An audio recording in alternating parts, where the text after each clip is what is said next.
Christian Parenting. Winter is here. For some of you, this year has flown by, and for others, it has probably felt like an eternity. We have been through it as parents and grandparents in 2020, haven't we? We've walked through some really hard things with our families in this unnerving year. Pandemics, school closures, economic uncertainty, more screen time than ever, all leaving us with our normal turned upside down. Anyone else exhausted, need some rest, some answers, some encouragement in your parenting journey? That's why we host Rocking It Grand. Hopefully, some of our episodes have helped you in your journey. Are there shows you remember of ours that left a mark on you? Well, those episodes and more are made possible in part because of our partnership with ChristianParenting.org. Christian Parenting is an online resource that offers practical help and biblical encouragement through podcasts just like this one to parents and grandparents like you. They help produce podcasts in the Christian Parenting Podcast Network, develop parenting books and workbooks, and support the production and creation of shows like Rocking It Grand. So today, we are asking for your help in leading parents to the true source of their parenting strength, Jesus. Christian Parenting is 100% donor-funded and relies on listeners like you to support the future creation of parenting and grandparenting resources. If you have been enjoying our show, would you make a donation to Christian Parenting today? And when you give today at www.cpgive.org, your gift will be doubled thanks to a generous donor stepping forward with a $10,000 matching grant.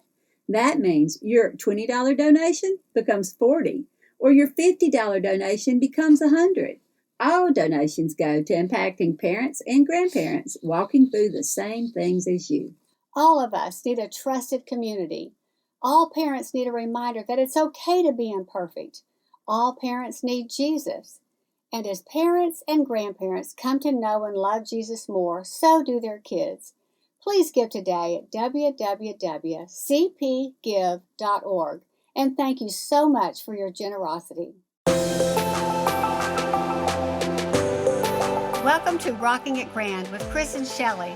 Rocking It Grand exists to remind us to live in the moment, even while planning for an amazing future. Let's keep our eyes open and see what today brings. If you could use some godly parenting wisdom, encouragement, and inspiration, along with some fun, real-life stories, the Rocking It Grand podcast with Chrys and Shellie is for you.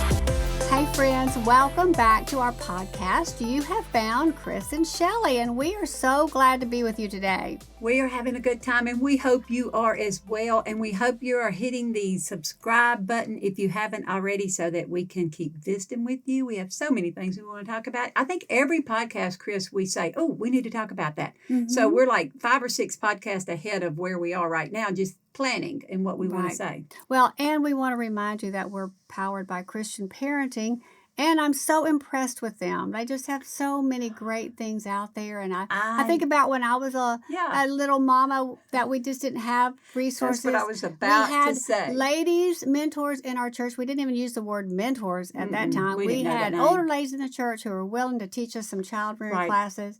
And mostly for me, the main thing is I had a great mom. Yeah. And she led me and helped me. But today, there's so many resources. So many. I had that mom. I had those older women that could help me. But like you, Chrys, I could have benefited from a Christian parenting resource at my fingertips on my phone. So we want to encourage y'all to take advantage of that. Absolutely. And speaking of on your phones, have you done much shopping from your phone or from your computer since we've been through this whole crazy? Oh, I really haven't. My friends have. I mean, I've been hearing people talk about, Amazon delivering every day, or, they're talking about all this shopping. I'm just not a big online shopper because I'm not a big offline shopper. Yeah. It's kind of a family joke. I obviously wear clothes, but obviously. Thank you And for that. Yes, and I love a pretty outfit, but I am not a mall shopper or anything Yeah. like that. I want to go to a boutique where I can go in and come out. I just can't Yeah. do the all day shopping type of I'm thing. really, Now, yeah, I'm my like that too. sisters, they Yeah. can. They got that Mm-hmm. from my mother, who taught that. It skipped a generation. My Yeah. daughter Jessica Ann could flip through a sales rack by the time she was 2. And she Yeah. got that from her grandmother, my mom, the queen of us all. But it skipped me. But now Yeah. you like clothes shopping a whole No, lot. I don't. I'm not a shopper. Oh, really? No, I'm not. I like to wear clothes like you, but I'm not a shopper. I think my sister, Jonelle, is more of a shopper of the two of us. But I Maybe I was thinking about Jonelle because yeah. she is a Oh, shopper. she's a shopper, Yeah. and am not. Now, I'm a go and getter. Like if I have an event or That's something, me. I know where I'm going. I'm picking out an outfit, and I'm out of there. And they say, I heard once that was like a man. And I was like, well, then I shop like a man, because they said a man like goes to a store, like he needs a white shirt. He goes, gets the white shirt and leaves. Yeah. And a woman goes and gets the white shirt and everything else that she I'm needs. like that. I'm the Yeah. white shirt I like guy. that. Now, I went through those years. This is many years ago when we would go to Dallas shopping for back to school and things like that. And of course, that was a lot of fun. And but I just am not a shopper like that. So I have embraced the online shopping to some degree, but I have a little thing in me too that I like to support local business. So I try to Yes. shop by quick shopping with the people Locally. locally as much as I can. And but I have gotten a few things online. But here's the crazy thing I've been experiencing lately.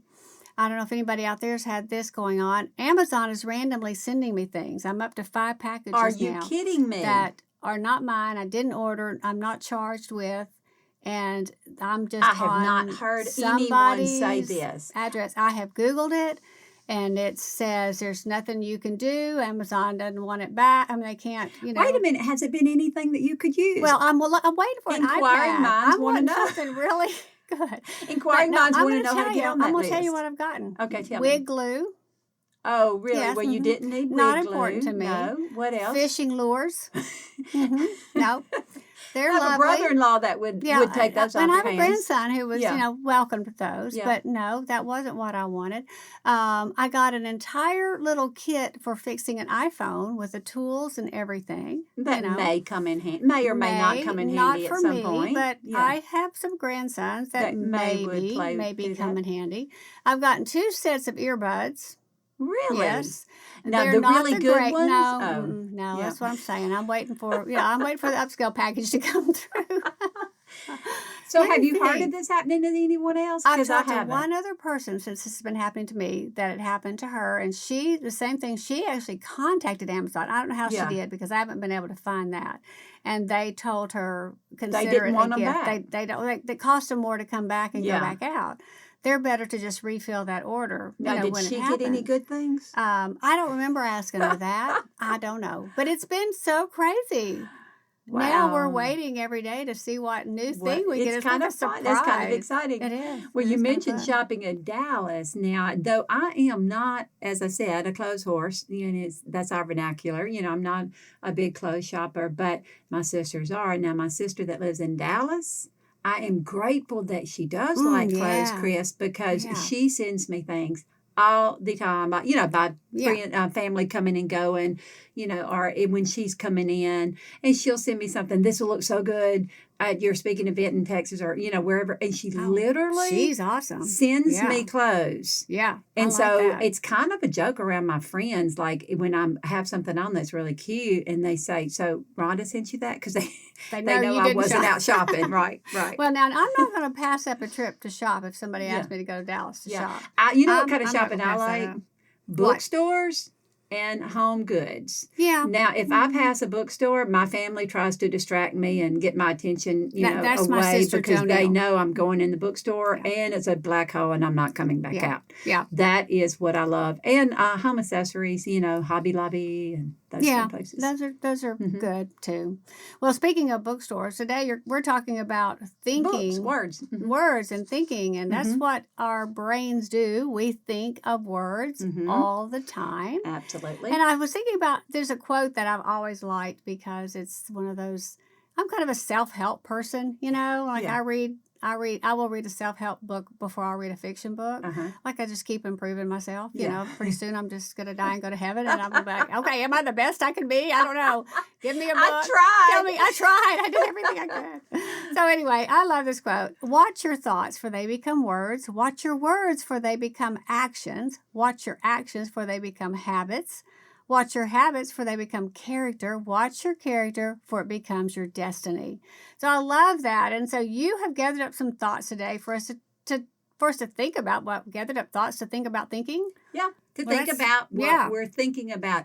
We've all heard that expression, right? Think about what you're thinking about, but we can't hear it enough because of what's going on between these two ears at all times.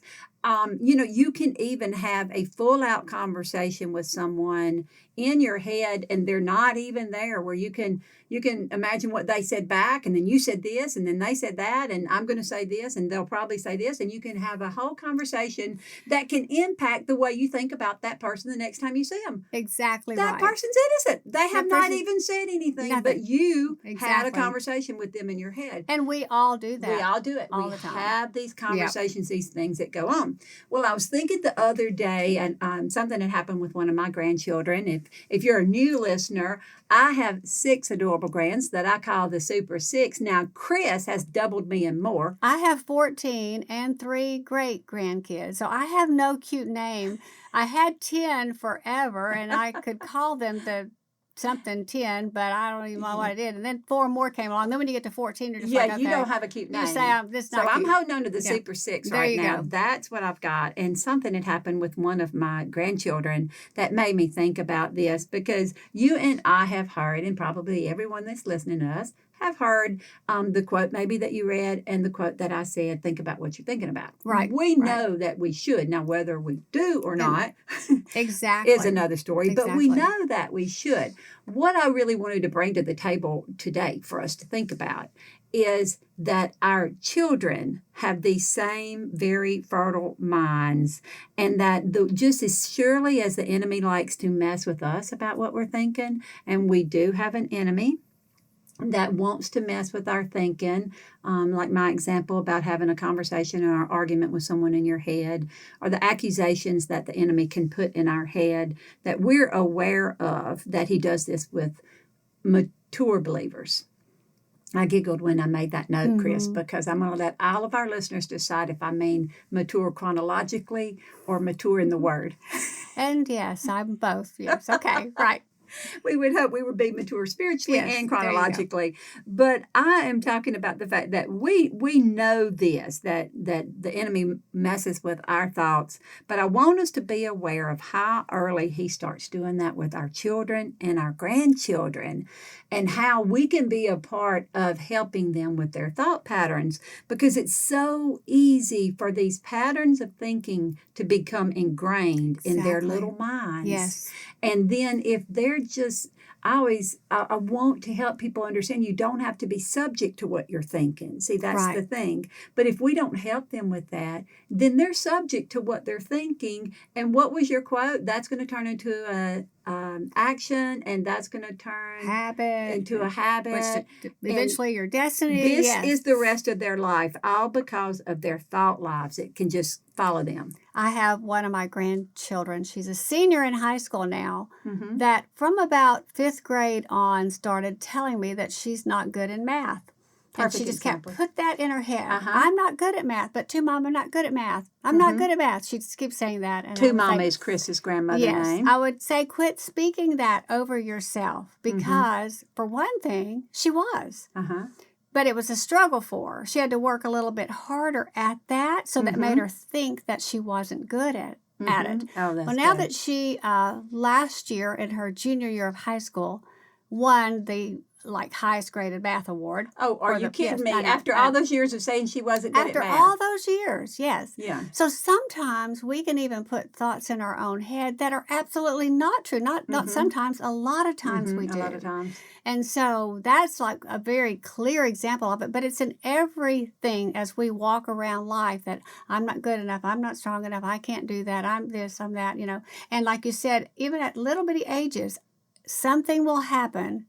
that triggers that negative thought. Absolutely. Yes. And then that negative thought gets buried in their mind until it produces what we were talking about earlier, that action that comes from it because that thought got buried. Well, we can help those around us, our little ones and our grandchildren. We can help them develop healthy thought lives. I love recognizing this power that we have, this responsibility and this privilege of helping them think about what they're thinking about so that they don't grow up at the mercy of their own thoughts.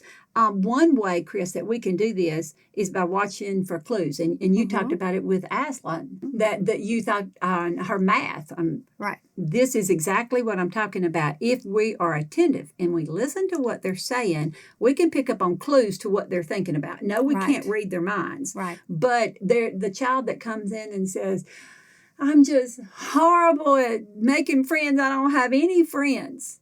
Well, we can do one or two things. We can do the grandmother thing and just give them cookies. Yeah. We can just try to console them. Here, oh, baby, you're so precious, and here's some cookies. And yes, that's a tendency. We just want to make everything better. But if we were wise, we stop and we look at this as an opportunity and realize that they're putting that in their mind. They're beginning to think that socially they're awkward and they don't know how to make friends. Well, there's an opportunity for us to engage with them and say, now, why would you say that? What happened? And think through the maybe it was a scenario that happened at school or at a sporting event.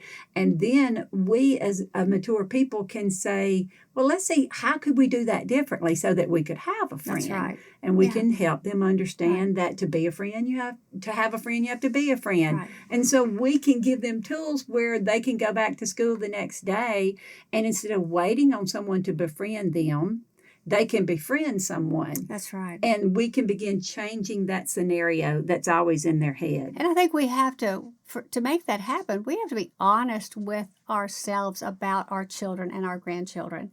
We don't want to give this big false hope of, no, you're the best person in the class. We don't want to do any of that. That is not true to start with. So having an honest approach, I think, in my experience of raising my children and working with my grandchildren, help them to see who they are for what they are, how God created them. And everybody isn't going to like them. And everybody's not going to be your best friend. And every day's not going to be the best day in the world. Absolutely. My oldest grandson was the cutest thing always about, if I said, how was school today? He said, great. Yeah. Well, how was practice today? Great. Everything was great. For him, everything was great. Right. But then I have other grandchildren that when I call them, I have to literally say, are you awake over there? Their approach to life is just different. And have to help them see that there's other things they can think about. There's good things they can do. Everybody's not going to be your friend. You find a friend that you love. All of those kinds of things. We have to help our children. That's training. Right. That's how we train. That child that says, I'm not even good at sports. I can't play sports. And so we have an opportunity. We can try to make them see a potential that they don't have, or we can redirect them and say, but you know what? You're so good at drawing. That's right. This is a skill that you have that is so good. I started laughing a few moments ago because you were, talking about expectations. And I remember what you said that made me think about one of the issues I would jokingly call my soapbox issue. Oh, about I'm good, I'm not good. Yeah. That's what you were saying. I'm good, I'm not good. Is the idea that you can be anything you want to be. I have never bought into that, and I've never taught that to children and kids and grandkids to say you can be anything you want to be. This is not true. It's not true. It is not true. You have gifts and you have talents, you have abilities, and you have things you have not yet discovered, I would tell them, that you can maybe be good at. But, if you have 2 left feet and you're 4'7", you can't be in the NBA. No, it's not happening. I'm sorry. That's it's not going to happen for you. Right. So that is one of the worst things we can tell a child, is that you can be anything you want to be. But we can teach them they can be anything God wants them to be. Amen. That's where we redirect. Out there. Yeah. One of my kids, my son Ryan, was the one that approached life in a more negative view. Like I had to work on him to be positive. In fact, we got so concrete about it. When he said something negative to me, he had to tell me 3 positive things that happened in the day. So again, this is a training. There's some things that we have to do with our children that have to train them out of a bad habit. Being negative about things, being a negative thinker can become a habit. So we don't that just we just kind of have to console like them. reboot us like a computer. Right. You know, to just say, yeah, you're right. That was a bad thing today. And what else happened? That was a good thing. Because pity is when you feel that pity toward them, if you just act out of that, you are not helping them. You're not enabling them in any way to look beyond the situation that's happening. So you don't want to stop at that moment of just, oh, bless your heart, Ryan. I'm so sorry. You know, Mama loves you and let's go have a snack, because you haven't dealt with the situation. So there's the place for that compassion and to love on that child, but then to address now. I love how you said 3 things. You made him give you 3 positive things about this. And we talked a lot about stinking thinking. Yeah, and so you have to not do that. Him learn how to think, because we all go through things that are hard, and they're, you know, even as children, they are traumatic for them when they came in and no one spoke to them at dance class and everybody else was in a group and they were off to their side.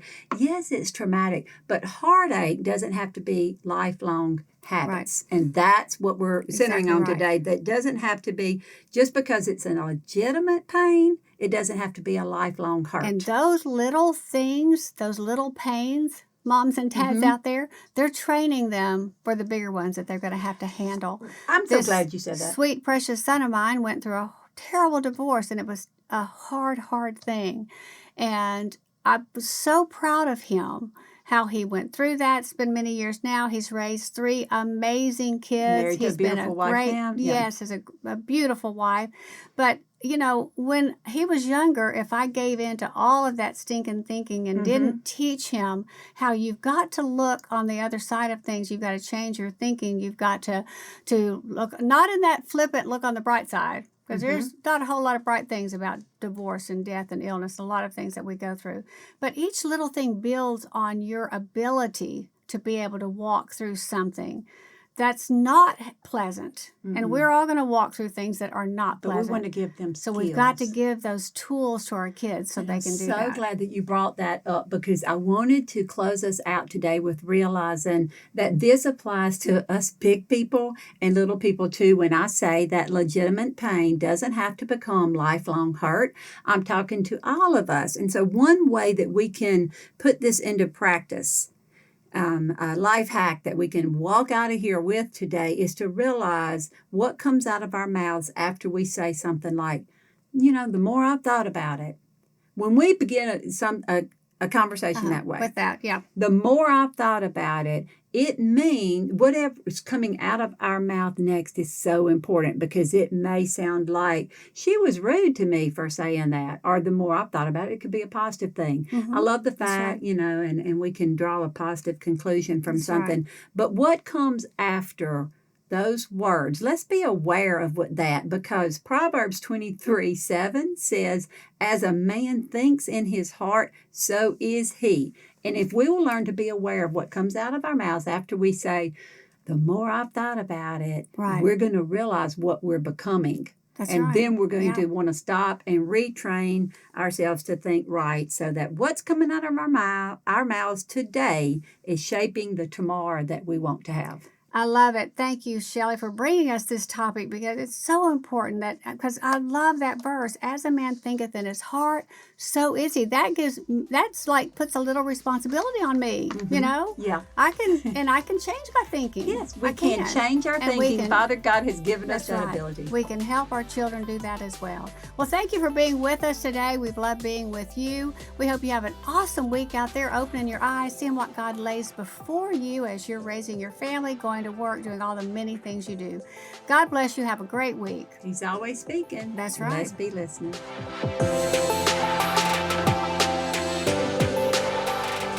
This has been Rocking It Grand with Chrys and Shellie, powered by Christian Parenting. Being moms and grandmas is our passion, and our goal is to use some of our experiences to help you on your journey. If you found this episode helpful, please consider subscribing and writing a review so more Rocking It moms and grandmas can join us. You can find us through the ChristianParenting.org website or on iTunes or Spotify. You can also find us on our own lifestyle site. That's rockingitgrand.com. Thanks again for sharing this journey with us.